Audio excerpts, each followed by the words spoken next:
রাতের খাবারের জন্য রেডি করছি একটু শসা এরকম স্কোয়ার শেপ করে কেটে নিছি।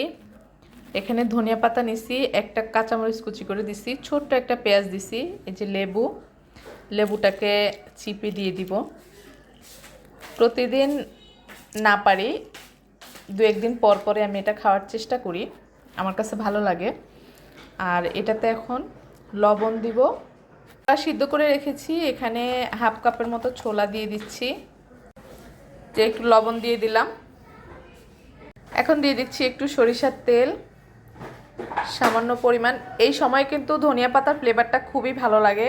আর যারা এই শীতে ওজন কমানোর কথা চিন্তা করছেন, আপনারা কিন্তু চাইলে এই সালাদটা খেতে পারেন প্রতিদিন রাতে। সালাদে কার্বোহাইড্রেটের পরিমাণ খুবই অল্প, যেটা আপনার ওজন কমাতে খুবই সাহায্য করবে। খেতেও কিন্তু দুর্দান্ত স্বাদের, আপনারা চাইলে খেতে পারেন। অনেক মজা, সালাদটা অনেক মজা, অনেক ভালো লাগে। আলহামদুলিল্লাহ।